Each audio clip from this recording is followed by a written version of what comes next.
Stop. Don't scroll. You have been waiting for a loud sign, a thunderclap, a clear confirmation that God has not forgotten you. But the divine appointment you've been praying for does not arrive like thunder. It arrives like a quiet knock on a door you've stopped watching. This word is for the one who is about to miss the knock. For months, maybe years, you have been living with a pain that has 3 layers. The first is in your body. It's that constant low-level tension, the feeling of being a coiled spring with no release. You wake up with a jolt of expectation and go to bed with the dull ache of disappointment. Your body is carrying the burden of a breakthrough that hasn't landed yet. The second layer is in your decisions. There is a paralysis of choice. The fear of making a move, any move, is overwhelming because it might be the wrong one, causing you to miss the real divine appointment. And so you wait. A life of passive waiting, not the active preparation your spirit was designed for. And the third layer, the one that hurts in the quiet hours, is in your family. The unresolved spiritual tension has bled into your home. It's the heavy sigh at the dinner table that no one comments on. It's the question your wife has learned not to ask. Any news on that front? Because the answer is always the same. It is a holy silence that has been mistaken for distance. In the next few minutes, I'm going to show you 3 things. First, I'm going to show you why the years of silence and the near misses were not a rejection, but a very specific form of preparation for an encounter that requires discernment, not just desire. Second, I will give you a single word in the original Hebrew that names the divine appointment you are in right now. When you hear this word, you will understand the spiritual physics of your current season. And third, before this message ends, I will speak 3 new names over you that will seal this identity. If you leave early, you leave without the names and the seal remains broken. And there is a 4th thing I will place in your hands before this message closes. Something that what Gideon had to improvise in the moment, Solomon left recorded for the child of God who must navigate the common day. It is designed to fit into that first quiet hour of the morning, to bear the weight of the threshold fatigue you feel. It is not a book to study. It is an instrument to sustain you at the door. I will return to this. For now, just hold that thought. Every word from God is a seed. And for a seed to break ground, it doesn't just need soil, it needs a season.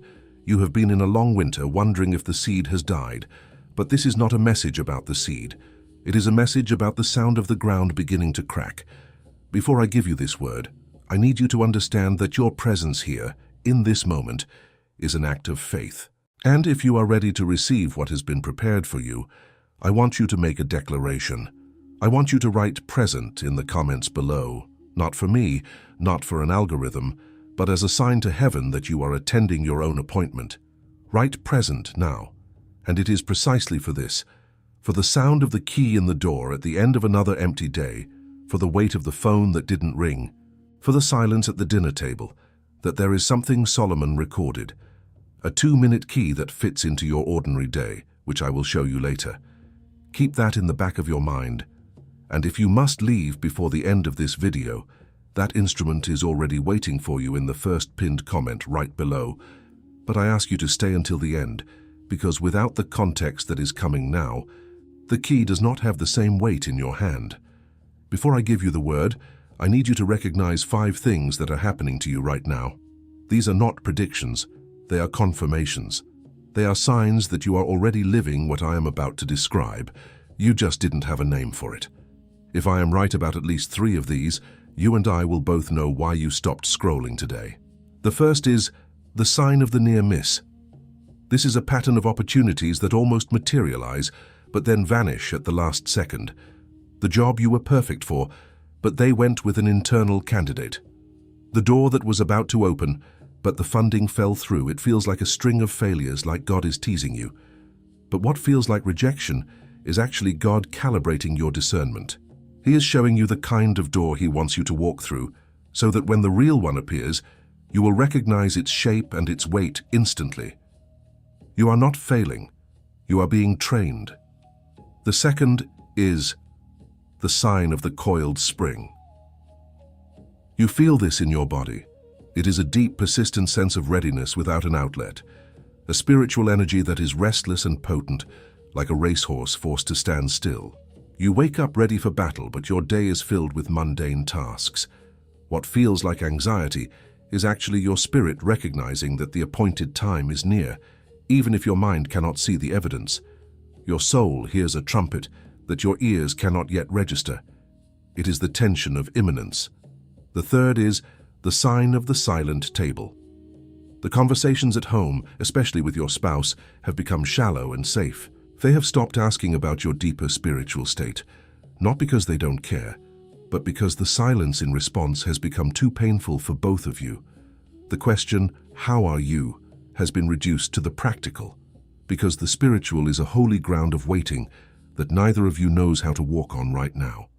What feels like relational distance is actually the battleground becoming so holy that casual words can no longer enter. It is a shared, unspoken grief over a promise that has not yet manifested. And regarding that silence at the dinner table you just recognized, that question your wife has stopped asking, I have already left the instrument waiting for you in the first pinned comment. If you have to leave before the end, it is there. But stay, because the Hebrew name for what is happening to you has not yet been spoken. The fourth is the sign of holy dissatisfaction. You have developed a growing intolerance for meaningless chatter, for shallow sermons, for small ambitions that once occupied your time. You find yourself withdrawing from social circles that feel draining. You turn off the television because the noise is insulting to the silence inside you. What feels like antisocial behavior, what feels like you are becoming bitter or isolated, is actually your spirit making room. It is clearing the static so you can hear a divine conversation that is about to begin. And the fifth sign, the most intimate one, is the sign of Gideon's winepress. You find yourself hiding your truest, most potent gift in a place of survival. You are threshing wheat in the winepress, doing a small feeling job just to get by when a kingly calling is on your life. You are answering emails when you were built to answer nations. You are managing spreadsheets when you were built to manage territories. What feels like hiding, what you have mistaken for cowardice, is God Himself protecting your calling from public opinion until the appointed time of its unveiling. These 5 signs that you have just recognized are not symptoms of a breakdown. They are the signs of a breakthrough. They are not the signs of an ending, but the labor pains of a new beginning. The ground beneath you is not collapsing. It is cracking open to make way for what has been growing in the dark. Before I show you the instrument that Solomon left for the common day, I must give you the Hebrew name for what you carry, because the instrument only makes sense after you know the name. There is a word in Hebrew that defines this exact state you are living in, a word that reframes everything I have just described. There is a word in the original Hebrew that changes everything you thought you knew. And what comes next will explain to you why everything happened in this order.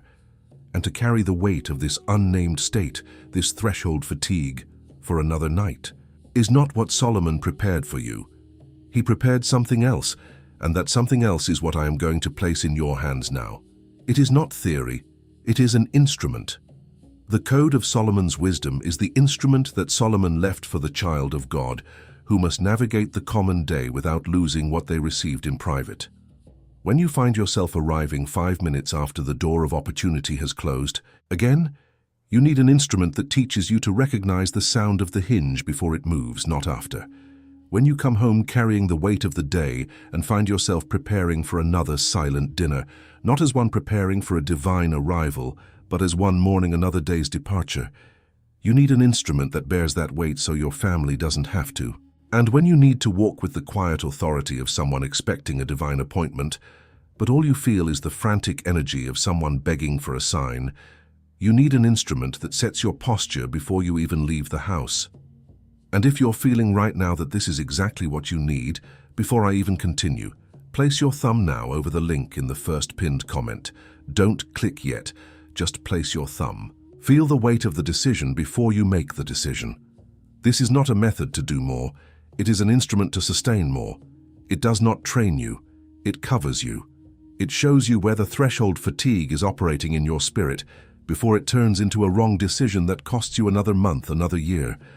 It interrupts the cycle of hesitation and second-guessing before it becomes the next quiet evening of regret. And the next quiet evening arrives sooner than you think, and it comes with 2 seals for your home, not for your performance.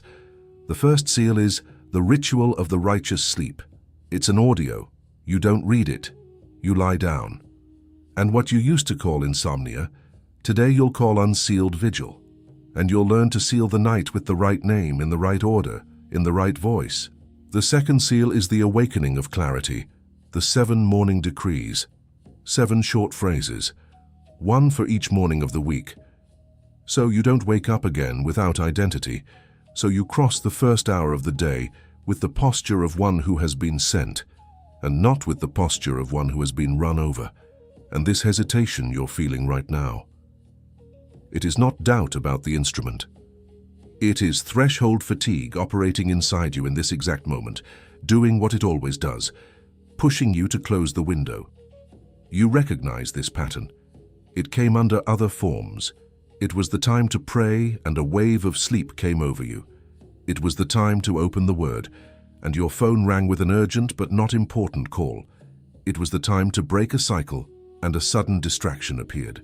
Today it is coming again, and the hesitation you feel now is the final confirmation that you are exactly at the point where the turn happens. The one who hesitates here is the one who most needs to be here, and that is precisely why the next part exists.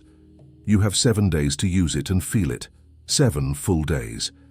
If in 7 days this instrument has not touched what needs to be touched in you, you return it. No questions asked. No justification needed. And the 2 seals, the ritual and the decrees, remain with you even if you return it. They are yours with no conditions.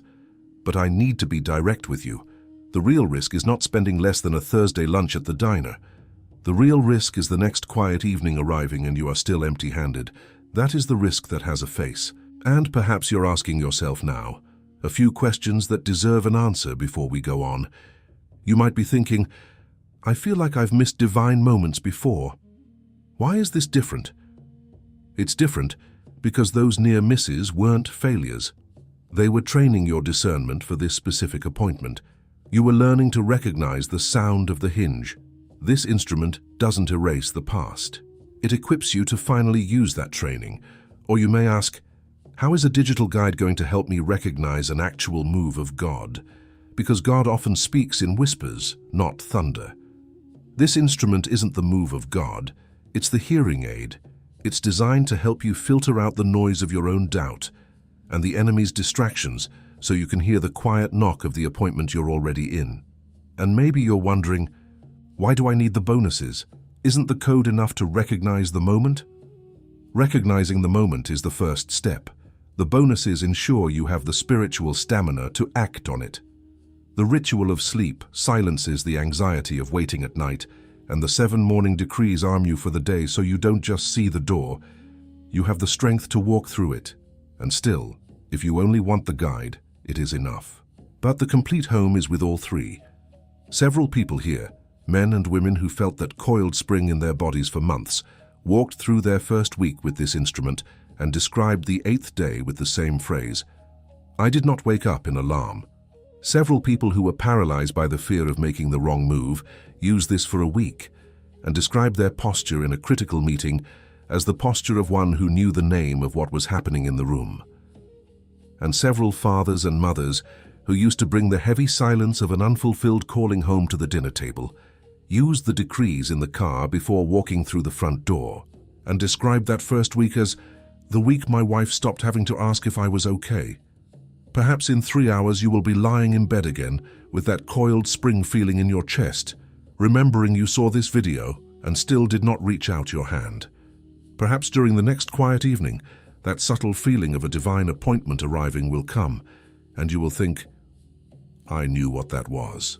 I just didn't have the instrument in my hand. Perhaps next month you'll be looking out the window as evening falls, and you'll feel that familiar quiet prompting in your spirit, and you will just turn away and check your email, because you will not have the instrument to recognize the sound of a divine appointment arriving. And the slow fade of spiritual expectation keeps coming, with the same alarm clock, the same coffee, and the same front door opening on Monday morning.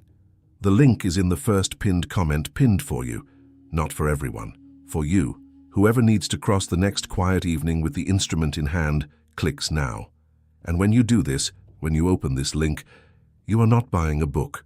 You're accepting an instrument that Solomon prepared for your common day. And what you are about to understand, when you hear the Hebrew word that is coming now, will change how you read everything that has happened until this moment. The Hebrew word that defines exactly what is happening to you, the word that names the quiet knock and the coiled spring, is not a word you have heard in a sermon. The word is mo'idi. Pronounce it with me. Mo'idi, mo'idi. Literally, it means an appointed time, a set festival, a divine appointment. But that is the dictionary definition. The true meaning is a divinely engineered intersection of purpose, place, person, and time. It is a convergence. It means that God has a schedule, and He has been orchestrating circumstances to align for this specific encounter. You are not waiting aimlessly. You are waiting for a MOED. This is not a new idea. It is an ancient one. It is written in the Psalms, in Psalm 4, verse 8. I will both lay me down in peace and sleep, for thou, Lord, only makest me dwell in safety. This is not a prayer for sleep. It is a declaration of state. The only one who can truly lay down in peace is the one who knows their life is not a series of random events, but a sequence of appointments scheduled by a king.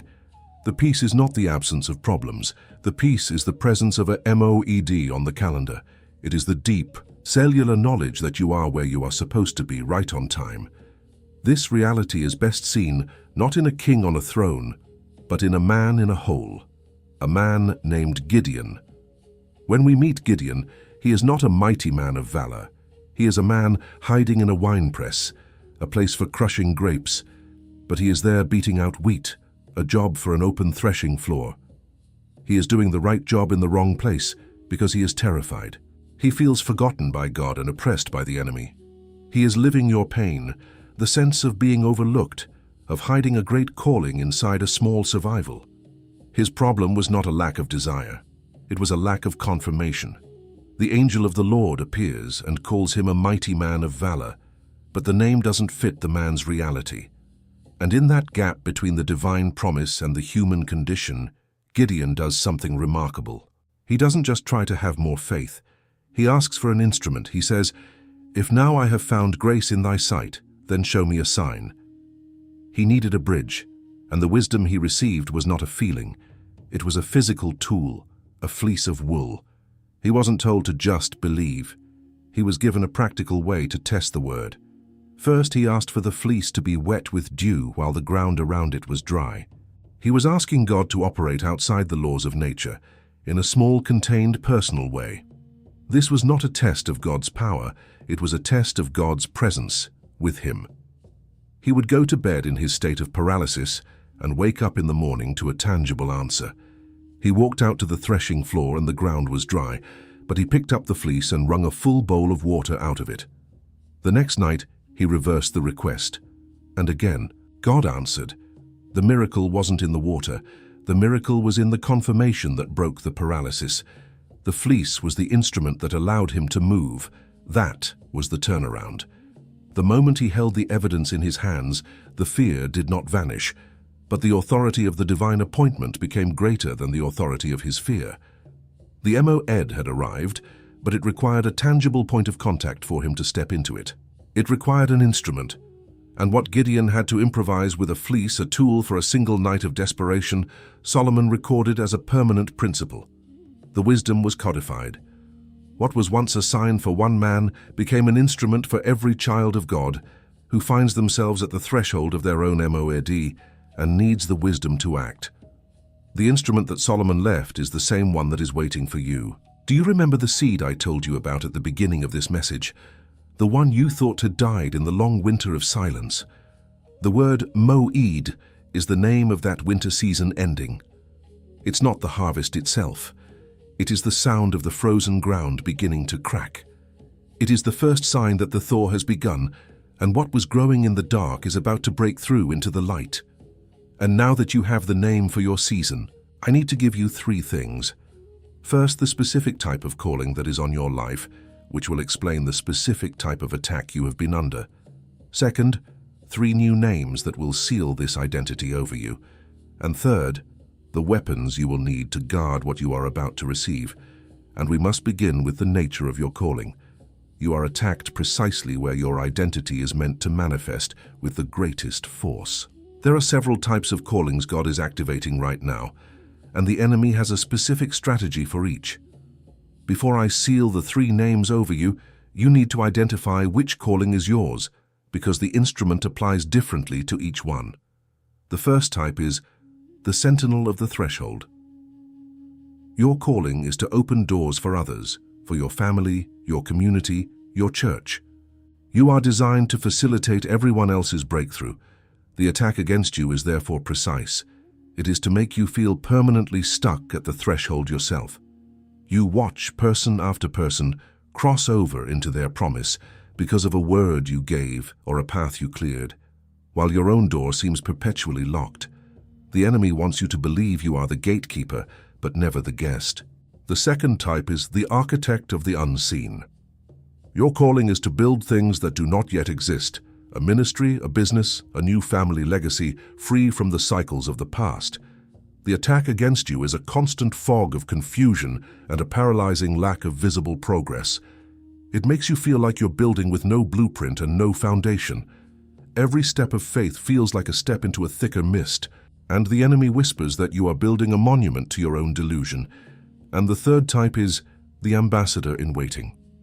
Your calling is to carry a specific message of hope or deliverance for a specific group of people. You have the answer. The attack against you is profound silence and isolation. It feels like no one is asking the question to which you hold the key. The world seems to be looking for every other solution except the one you carry, making you feel irrelevant, unheard, and foolish for holding your post. And on whichever of these callings your spirit just landed, the sky has already sealed 3 names over you. 3 names that will carry you through the rest of this year, giving shape to your identity when the enemy tries to dissolve it into doubt. The first name is Guardian of the Appointed Time. This is who you are in the waiting. You are not a passive victim of circumstance. You are an active watchman, tending the flame of a promise until the moment of convergence. You are the one who guards the MOED before it is visible to the naked eye. This name sanctifies your waiting.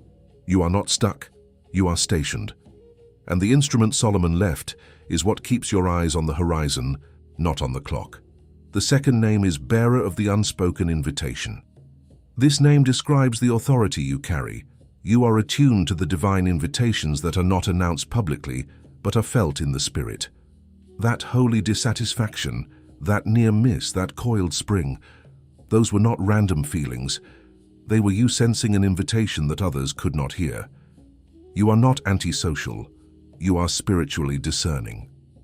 And this name gives you permission to trust that discernment, especially when it goes against the noise of the crowd. And the third name is First to Cross the Threshold. This is your destiny. The years of waiting at the door were not a rejection. They were training.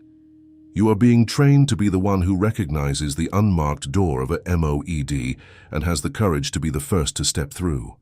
You are not just being delivered from the winepress. You are being commissioned to lead a remnant out of it. Your breakthrough is not just for you. It is the sound of the hinge that will give others the courage to follow. You are feeling the intensity of what is happening right now. That pressure in your chest when I said the first name, that sense of recognition when I spoke the second. This is not a sign that something is wrong with you. This is a sign of your capacity to transform. You must understand this. You are only attacked on top of what you are capable of transforming. The intensity of the attack is proportional to the danger you pose to the cycle that tried to silence you. A small attack is for a small territory. The weight you have been under is proof of the size of the throne you were built to occupy. And that first name, Guardian of the Appointed Time, carries a specific vulnerability, and it is the one the enemy will exploit in the coming days. A guardian of the appointed time, without the full instrument, is a watchman staring at the wrong wall. You can have the title, the calling, the identity, but if your focus is on the memory of past failures or the noise of present anxieties, you will miss the quiet knock on the door behind you. This is where the instrument that Solomon prepared for you becomes your covering. It is not another book to study. It is a tool to set your gaze. It is what you use to fortify your spirit against the whisper that says, "It's not coming today," during the next quiet evening. The Code of Solomon's Wisdom, with the ritual to seal your night and the decrees to aim your morning, is designed to keep you at your post, watching the right wall, until the MOED arrives. The link is still waiting for you in the first pinned comment, but now it does not wait for a person who is lost in the waiting. It waits for the guardian of the appointed time. It waits for the bearer of the unspoken invitation. It waits for the first to cross the threshold. The instrument does not change, but the one who receives it has. And there are 3 weapons you must be given before I can send you. And if one of these 3 names, guardian, bearer, or first to cross, hit your spirit with more force than the others, write the number below, 1, 2, or 3. This is your first act of taking hold of your new name. But those names are not a shield, they are a target. And now that you have claimed them, you must be warned, because there are 3 specific tactics the enemy will use against them in the coming days. He doesn't fight what he doesn't fear, and he fears the guardian, the bearer, and the first to cross who is awakening in you. The first tactic is erosion by distraction. The moment the quiet, important MOAD arrives, the quiet knock on the door, the enemy will send a dozen urgent but unimportant tasks to distract you. It will be the sudden crisis at work, the unexpected phone call from a relative, the sudden need to clean the garage. He will create a storm of noise to make you miss the whisper. He will point to the loud breakthroughs of others to make you feel foolish for waiting on something so subtle. The second tactic is erosion by interpretation. In the space between this word and its physical manifestation, there will be silence. The enemy will take that strategic silence from God and make you interpret it as personal rejection. He will whisper, "If God was really with you, you would have heard something by now. You felt something during that video, but it was just emotion. Nothing has changed." He wants you to abandon your post moments before your relief arrives. The third tactic is erosion by disqualification. Precisely when the opportunity appears, when the unmarked door opens just a crack, he will magnify your past failures and present weaknesses. He will replay every mistake, every broken promise, every area where you feel you fall short. He will hold up a mirror to your inadequacy to convince you that you are not worthy to answer the door, that someone more qualified, more holy, more prepared should be the one to step through. But for each of these tactics, there is a corresponding weapon. These are not weapons you forge, they are weapons you remember. Against the erosion by distraction, you have used the decree of discernment. This is the spiritual ability, sharpened by the years of near misses, to distinguish between the urgent and the important. It is the authority to say no to the good, so you can say yes to the divine, and you will declare, "I will not trade my appointment for an agenda." Against the erosion by interpretation, you have the memory of the altar. This is the spiritual discipline of intentionally recalling past moments of God's faithfulness, every answered prayer, every moment of provision, every narrow escape. Each memory is a stone, and you build an altar in your mind that becomes your anchor in the present silence, and you will declare, "The God who was is the God who is. His past faithfulness is the evidence for my present trust." And against the erosion by disqualification, you have the resistance of the final hour. This is the deep, settled understanding that the heaviest spiritual attack often comes in the 24 hours just before the breakthrough. The intensity of the opposition is not a sign to retreat. It is the final confirmation that you are one step away from victory. And you will declare, "This pressure is not my disqualification. It is the announcement of my arrival." And these 3 weapons alone are a memory. With an instrument, they become cover. Recognizing the cycle of threshold fatigue without having the instrument that Solomon left is to receive the diagnosis without the treatment. It is to wake up in front of the problem without the remedy on your nightstand. It is for this reason that you need the instrument before the next tactic arrives. When the next quiet prompting comes to make that phone call or send that message, and the threshold fatigue immediately tells you it's not the right time, you will need the instrument that came before that moment, not after. When the next opportunity appears that doesn't look spectacular or spiritual enough, and the habit of waiting for a bigger sign tempts you to dismiss it, you will need the instrument that calibrates your discernment. And when the next quiet evening arrives, and the enemy whispers that you've imagined it all, and the exhaustion of waiting makes you want to agree with him, you will need the ritual to seal your night against his voice. Recognition without the instrument leaves you where you have always been, knowing the name but empty-handed. And that is why there is one last obstacle that needs to be named before you can say Amen. There is an obstacle that will appear between this word you have just received and its manifestation in your life. And this obstacle does not come from the outside. It comes from within. It is the fear of seeming ungrateful. It is the voice that says, "Who am I to ask for more? Who am I to believe such a great thing is for me when so many others are suffering?" It is a false humility that masquerades as holiness, and it will tempt you to shrink back from the very appointment God has arranged for fear of appearing arrogant or presumptuous. But before I release you, there is one last point. I want you to prepare yourself now. Close your eyes, or at least look away from the screen. Place your right hand over your chest, take a deep breath, and let the air out slowly. This is no longer a lesson. This is an ordination. Father, in the name of Jesus, I surrender the weariness that has accumulated in my body, the tension in my shoulders that I mistook for my personality, the coiled spring in my chest that I mistook for drive, the nights of unsealed vigil that I mistook for insomnia. I give you the weight I carried alone in the quiet hours when no one was watching. I release it now, and I declare that I will not go back. I will not retreat. I will not give up 24 hours before the turning point. The pressure I have felt was not a sign of my weakness. It was a sign of proximity. Proximity to the breakthrough that is waiting in the next quiet evening, in the next ordinary day, in the next quiet knock on the door.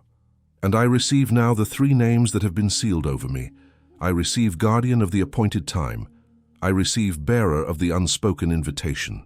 I receive first to cross the threshold, not for my pride, but for my posture. I receive them to remember who I am when the enemy tries to remind me of who I was. I will carry them into what comes next. And before the voice that is coming now, you need to understand this. The intensity of the attack you have been under is not proof that you are failing. It is proof of the size of the territory you are destined to take. It is evidence that you carry something so significant that the entire kingdom of darkness has conspired to make you quit before you recognize it. You were not attacked randomly. You were attacked precisely where your identity is meant to manifest with the greatest force. The heavier the opposition, the more dangerous you are to the cycle that tried to silence you. The pressure was never meant to break you. It was meant to announce you. It was the final sign of proximity. If this hits you now, right below, I receive the turning. I saw you. I saw you before anyone knew your name. I saw you on that Tuesday morning when you woke up with that coiled spring in your chest and still got up and made the coffee for your family. I saw you sit in your car for 5 extra minutes in the driveway, just to gather the strength to walk through the front door without carrying the weight of the day inside with you. I saw every prayer you whispered under your breath, thinking it was too small to be heard. I heard it, and I have kept it. You have not been forgotten. I have never lost sight of you. I never gave your seat at my table to another. I never forgot your name. The path you are walking, the one that felt like a circle, ends here, at my feet. You are deeply loved. You have never been forgotten. What you called abandonment, I called preparation. What you called a near miss, I called calibration. What you called hiding in the winepress, I called protecting the king in you until the appointed time. Your name is engraved on the palms of my hands, not as a static record, but as a living memory that informs my every move concerning you. What I am placing in your hands now was prepared for you before you were formed, so go forward. The seat is yours. My pride in you was never withheld. It was simply waiting for the moment you could finally receive it, without arguing that you didn't deserve it. And there is a voice speaking inside you right now, a voice that says, "This isn't for me. This is for someone with greater faith, for someone with more discipline, for someone who deserves it more." I need you to hear this from me now. You have permission. You have permission to receive what you did not earn. You have permission to be loved without performing perfectly. You have permission to occupy the seat at the table without justifying why you are there. You have permission to let the version of you that needed to suffer to feel worthy die tonight. Solomon did not prepare this instrument for those who are already ready. He prepared it for those who are tired. And you are the one who is tired now. You are committed. You are commissioned. You are sent. You are committed. You are commissioned. You are sent. You are committed. You are commissioned. You are sent. Before I release you, I want you to walk with me to a room you have not yet seen with your physical eyes. Don't force it.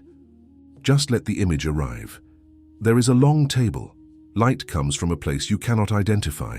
Light that has no single source, the way light in dreams has no source. There are people at this table. Some you have loved. Some you have not yet met. Some you knew before this life. The faces are not strange to you. They feel like family, even those you cannot place. And there is a chair near the head of the table, empty. The shape of you is carved into it. The wood remembers you.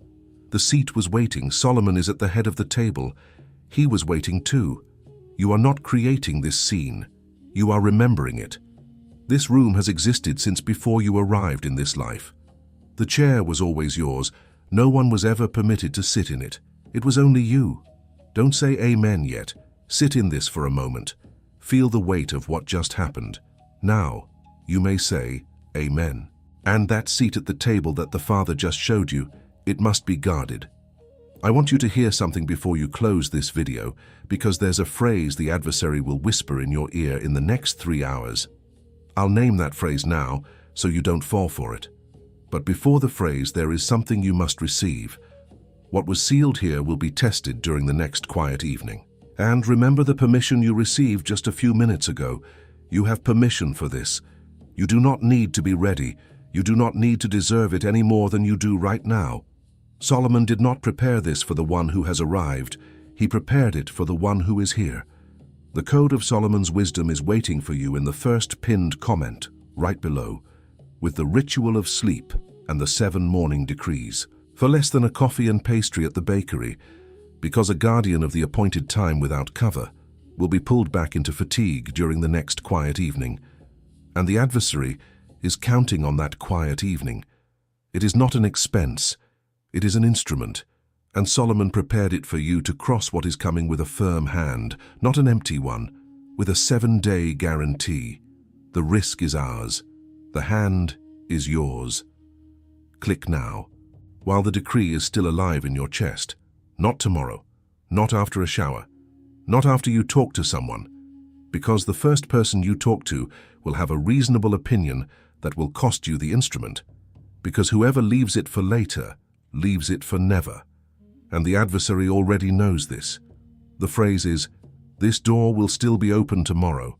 He will whisper this when the next quiet evening comes, because that is the exact moment threshold fatigue needs to pull you back. He will not say, "Don't do it." He will say, "This door will still be open tomorrow," because he knows that "this door will still be open tomorrow" is where you have always lost. Today, now, before the next quiet evening, not later. Today, and Solomon will sustain you. And now, the last word of this video. And in the next word I will bring to this channel, I am going to speak about the sacred art of discerning between a divine appointment and a demonic distraction. The two can look identical at first glance. The one who has received this word today needs to hear that word in sequence. Keep watch, because what comes next is not a continuation. It is a deepening. And when that happens, and it will happen soon, you will remember this moment. And before you go, think of one specific person. Not many, one. The person whose name arrived in your mind just now as I said that. The person who has been silent, faithful, and unseen. The person whose anointing has also attracted attacks that have no name. Someone who has been coming home carrying a weight that is not their own. Someone who needs the same sealing that you just received. Send this video to them. They are waiting for this word to arrive. And when that person opens this video, they will need what you just received, including the instrument Solomon left. It may be what opens their cycle as well. The link for the code is still in the first pinned comment, waiting just as it waited for you. It is not a favor from you, it is servanthood, and heaven sees it. Comment below, Amen received, and send this video to that specific person who came to mind. It is done. What was delivered here has been delivered. You are not the same person who pressed play. You are deeply loved. You were never forgotten. The chair is yours. And so it is sealed. The next quiet evening can wait 10 more seconds.